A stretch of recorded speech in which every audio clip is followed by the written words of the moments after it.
Hi guys and welcome. In today's video, I wanted to explain a couple of things that can make your workout more comfortable and some common mistakes I often see made, especially for beginners. So first off, if you have a tight lower back or tight hamstrings, I definitely suggest a yoga block. If you don't have a yoga block, that's okay. You can also use some folded up towels, make it a little thicker. This can also be nice for the neck if you ever experience any neck pain or your neck isn't very strong yet.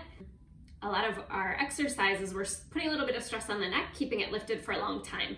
So sometimes in the beginning, a pillow can be comfortable, or you can always just relax the head down on your mat as well. If you have any floor cushions around the house, that can be a substitute as well.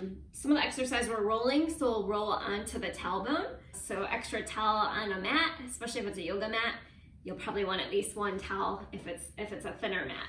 Moving on to the workout itself, what I see in most beginners is that they really want to take those legs all the way to the floor or almost just above. And what happens when we do that is our back starts to arch, right? So most exercises where the head is lifted, we want the legs somewhere about 45 degrees, right about here, halfway between the floor and ceiling, right? If our head is down, we need those legs higher to the ceiling to keep our spine neutral. Another mistake beginners tend to make is to not really engage their core, right? I mean, I can take a bicycle exercise and I can do it nice and fast here, but I'm not actually engaging. To engage in the exercise, you really want to pull the belly button in and up.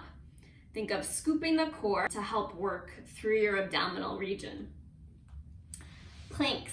A lot of times I see planks like this, right?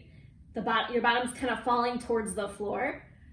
Instead, I want you to almost make a half circle, sending that belly button to the ceiling, right? So almost with your bottom piked up a little bit in the air. And if you haven't tried that yet, if you do planks all the time and maybe you just think your hips are in alignment and you're engaging, try just sending your bottom up into the air a little bit and pull the belly button a little higher, and you'll realize that it's more difficult, right? I think it's not, but until you try it, you won't find out that it is. So please give it a try, guys. Another thing is to just not be pulling on the neck too much, right? So I always say, think of pushing your head back into your hands. That'll really help support your neck. If you do have any injuries and your doctor has told you that you shouldn't be flexing the spine, please be mindful to skip those exercises while practicing. And one other thing in your planks that I often mention, and you'll hear me mention throughout your workout, is to pull those shoulders down and back. So back to that plank, a lot of times when we're in it, people are letting the elbows come in front of the shoulders. So I want you to think of always pushing the shoulders forward over the elbows to help protect through the shoulder region. Have a great workout, you guys, and be sure to give level 1 or level 2 Pilates workout a try next. See you soon.